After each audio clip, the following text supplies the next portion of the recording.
My brothers and my sisters in Christ, it's your boy Hoy.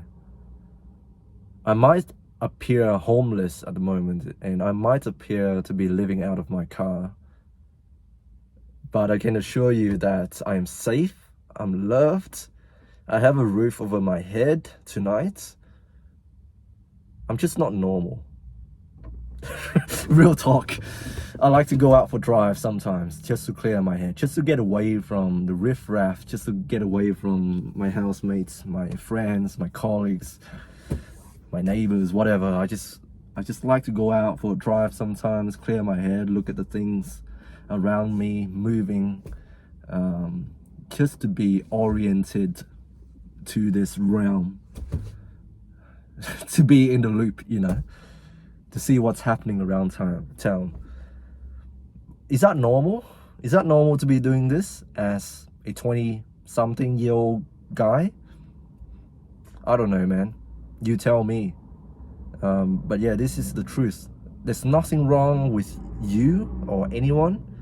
I just like to be alone sometimes, just to clear my head, like I said, just to recharge. I call these sessions recharge sessions, debrief sessions, because I get to be myself, my full authentic self. I get to chill out, take things slow. I don't have to be sucked in and going along with the flow, and be involved in other people's dramas and bullshit. You know, there's nothing wrong with people. I'm just saying I like to do this from time to time because I like to ignore people. Nah, I don't like to ignore people. I want to help people, and I want to be my full self. So that's why I gotta do this, so that when I return to reality, return to normal civilization, I can be there with you 100%. That's my rationale. So there's nothing wrong with you, there's nothing wrong with me, I hope. But I like to do this. I see a very beautiful woman jogging right now, and I cannot deny my nature. Man, this guy is smiling. He knows what's up. Yeah. Anyways, what was I talking about? Yeah. Oh, I see a colleague. Fuck. Anyways, it seems as though I cannot escape the people I know in this town. I'm too famous. Nah. What was I saying? Yes, I like to clear my mind sometimes, and that's why I'm sitting in my car like a loser, reading a book. Godsker. Can you guess what this book is about? Yeah, it's an Australian classic. One woman's life journey from convent, or in other words, the nunnery, being involved in the Catholic Church, the places where nuns go to and live. Yeah, from convent to sex worker. So from a nun to a prostitute. Can you imagine the juxtaposition, the stark contrast between two different lifestyles? How can someone denounce their faith? How can someone call themselves a Christian and then later on become, you know, like doing something that is completely contradicting to their faith? How can someone do such a thing? I find myself asking such questions from time to time, ever since I sort of walked away from organized religions and being lost ecclesiastically. Or in the words, I don't have a place that I call my religious home anymore, you know? How can someone be like that when you were such a devoted Christian? I mean, I can't call myself a full Catholic because I was never baptized. That's strike one right there. You got to be baptized. That's one of the many holy sacraments, baptism. Anyways, I'm not a true Christian because I'm not baptized. I'm not confirmed in the church. Even though I went to RCIA, I did the rites of Christian initiation for adults in the Catholic Church. I did all of that. I went through months of studying, praying. I was taught to pray the rosary. I was taught to kneel before the priest, before the Eucharist, the bread. You know, I prayed the rosary every single day. Hail Mary, full of grace, the Lord is with thee. Blessed art thou among women, and blessed is the fruit of thy womb, Jesus. Holy Mary, Mother of God, pray for a sinner, now and at the hour of our death. So many Hail Marys were prayed in my bed before I go to sleep. Angel of God, my guardian dear, to whom God's love commits me here, ever this day be at my side to light and God, to rule and guide. You know, I pray all of that. Now, what the heck am I? Am I a Christian? Am I an atheist? I don't know, man. Someone commented on my last video, losing all hope was freedom, and I really like this quote. It's from the movie Fight Club, by the way. It's my favorite movie. If you're a man, you should watch this movie, and you should watch this movie more than once, because on subsequent viewing, I realized so much more. I began to notice more things as I rewatched this movie. And the movie is full of religious themes. Buddhism, I see Christianity being interlaced into the dialogues and the scenes. The movie is just a giant reel of imagery, you know. It's a wonderfully made movie, and I can't recommend it enough for men. And it does talk about something that is very important, and that is attachments. You see, in Buddhism, there is this concept of nirvana in which it's a state of being. It's not heaven, it's a state of being. It's a mindset in which you let go of all of these attachments to things in life. And that's how you can be truly free, as Tyler Durden puts it. In Buddhism, when you achieve nirvana, this state of mind, that's when you're fully enlightened. That's when you have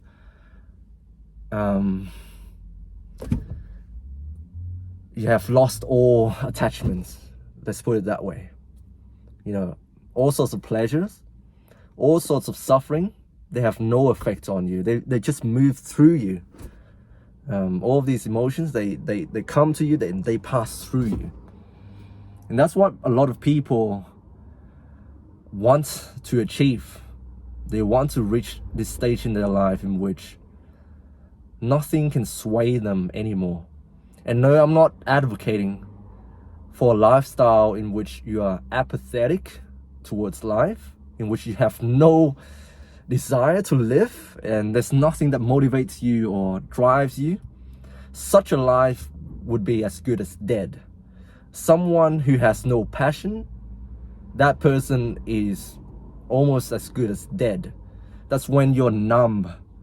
That's when you have no feelings. That's not what I'm advocating for. And a lot of religious people and a lot of ascetics, they fall into this trap of thinking that, hey, if I can just embrace this life that is full of suffering, sorrow, and heartbreak, and I just give up everything else that gives my life meaning, surely I would reach enlightenment. And man, I try this, man. I'd really try to be an ascetic. I joined the Catholic Church. I thought that by giving up all of my desires in life, women, even though I don't really get women to start with, just giving up ejaculating, sex, sexual desires, you know, fame, pride, giving up all of my materialistic possessions, I thought that would give me happiness. But no, it made me feel worse than ever. It's like giving yourself blue balls, you know? But in a religious sense, that means you give up everything. And I'm not here to criticize you if you're a priest, if you have taken that vow of chastity and poverty, which means you can't have sex, you can't have a wife and children, have a family, and you can't really own anything other than the things that the community gives you. I really do have a lot of respect for you, but I do have a word of warning for those guys who think that by pursuing this path of self-denial, you're gonna reach nirvana or happiness or enlightenment. I do have a word of warning for you. I have a friend who was a seminarian, someone who studies to become a priest, someone who took up that vow of becoming a religious brother, someone who would deliver the word of God to the people and live in accordance to his faith. So no gambling, no smoking, no alcohol, no adultery, no pornography, all of this. You can't do any of that. And man, like this woman here, someone who was so devoted to their faith, suddenly now he's the guy who swears like a sailor. He smokes, he drinks alcohol. He's very funny. I really do like this guy. I think he became more of himself when he's not in that environment in which he's forced to portray himself as a devout Catholic, you know. He's more enjoyable when he's himself, and I feel like he's more at ease as well. There's none of this cognitive dissonance. Now, I'm not telling you to denounce your faith and to not follow anything, but when you do this out of this need to feel happy about your life, then I'm sorry, you might run into some disappointments along the way, because I did try this. I did try to become a Catholic, and what I got in return was guilt, indoctrination, and yeah, like I feel like I was never good enough. I was not allowed to feel anything other than guilt, sorrow, and the feeling that I'm not good enough, you know. And I don't think that's the way to live life. I think there needs to be a balance, and I'm leaning more towards Buddhism these days.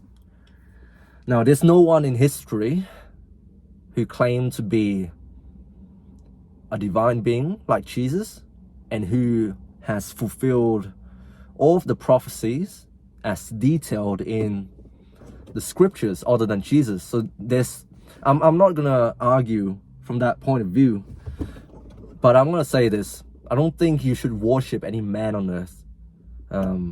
If you think Jesus is not a man, good, let it be that way. But I don't think you should worship any man on earth, because no one has the authority, no one has the full knowledge. They all have a portion of the truth, and there are good things that can be learned from these greatest minds in history. You know, you should take something from different school of thoughts, you know. So yeah, here's where I'm at right now. Can I call myself a Christian? I don't know, man. I really do want to believe in this. I really do think that Christ is someone that you should follow. Even Buddha, the guy who came from a royal family, who never saw suffering and sickness in his childhood, who then later on decided to walk away from this royal lifestyle and became basically a homeless, someone who doesn't have food, someone who fasts voluntarily just to embark on this journey of asceticism. Even the great Buddha said that asceticism is not the way to achieve enlightenment. You need to seek something that is balanced, the middle way. So yeah, I know everybody has desires and goals and aspirations and things that you want to achieve. So do pursue them. Pursue the things that give your life meaning, but don't become too attached to them. Don't become too attached to your failures, to your accomplishments. Don't feel too happy when you achieve something. Don't feel too down when you achieve something. And when faced with difficulties, even like, yeah, when you face something that is very difficult, why not just assume the worst? Because when you assume the worst, you say to yourself, hey, whatever happens, I'm ready for it. So say, if I fail a test, I assume the worst. What is the worst that could happen? I might not get into uni. But I'm okay with that because there are other things going on for me. There are other things I could pursue. You know, I don't have to go to uni. What if I lose my job tomorrow? What if I lose all my money tomorrow? That's okay. I can live on a farm. I can grow my own vegetables. I can pursue a rural lifestyle. You know, I'm okay with that. Sure, I want to do these things, but if it fails, I have other options, you know? And same thing with relationships. Yeah, anyways, this video is getting very long. I hope you guys somewhat sane. And I hope you find meaning in whatever that you are doing. And don't think too much about this video. Like I said, thoughts will change. All of these things will change tomorrow. Let these come to you, acknowledge them, but let them pass through you. And my words probably mean nothing tomorrow. So yeah, don't get too hung up about it. Anyways, love you all. Stay strong. God bless.